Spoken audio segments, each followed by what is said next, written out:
Bom dia, gente! Bem-vindos ao nosso museu virtual. Vamos mostrar aqui as mais importantes obras barrocas. Começando pelos italianos.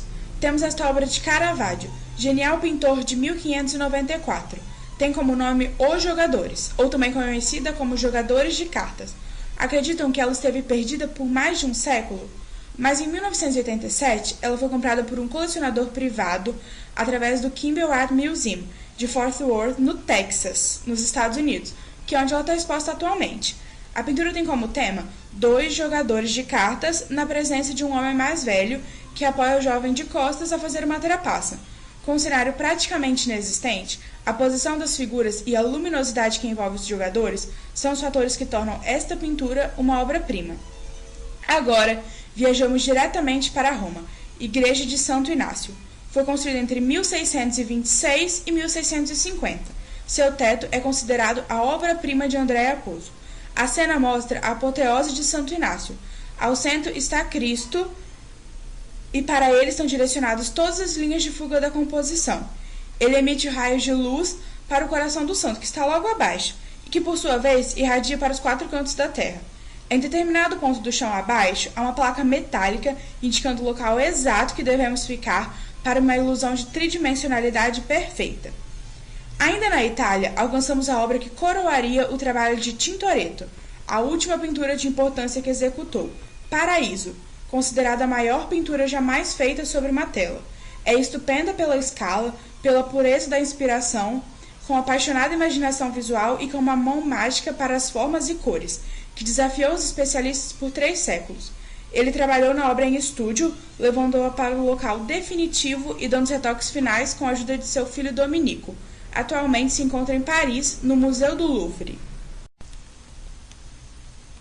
Passando pelos principais artistas dos Países Baixos, nosso museu visita agora a Catedral de Antuérpia, na Bélgica, onde se encontra a primeira grande obra de Pieter Paul Rubens, a célebre Descida da Cruz.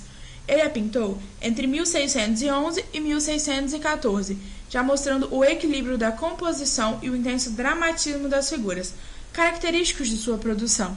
Nessa obra, foram colocados alguns dos traços do estilo barroco: a iluminação teatral, o céu escuro e o Cristo cercado de luz, a cabeça pendida para um lado, o corpo caído, evocando o peso da morte. É um tema trágico que induz a reação emocional. Ainda nos Países Baixos, temos Rembrandt, que gostava de pintar pessoas com gestos, como se elas quisessem falar alguma coisa. Hoje, existem no mundo cerca de 300 obras dele, de autenticidade incontestável, mas somente 3 delas não se encontram em museus e podem ser colocadas à venda. Dentre essas 3 está a Minerva em seu estúdio. Os outros 2 quadros estão em coleções particulares na Inglaterra e só podem ser vendidos com consentimento do governo inglês. Na época, o pintor se interessava por temas solenes. Em O Retorno do Filho Pródigo, ele retrata a figura de um homem calvo e miserável, que contrasta com as ricas vestes do pai que foi à porta recebê-lo. O quadro representa simbolicamente o perdão do pecado alcançado pelo arrependimento. Hoje está no Museu Hermitage, em São Petersburgo. Partindo para a Espanha, temos El Greco, com a sua mais famosa obra, chamada Despir-se de Cristo, pintura que começou em 1577 e foi concluída em 1579, que atualmente se encontra na Catedral de Toledo, própria Espanha.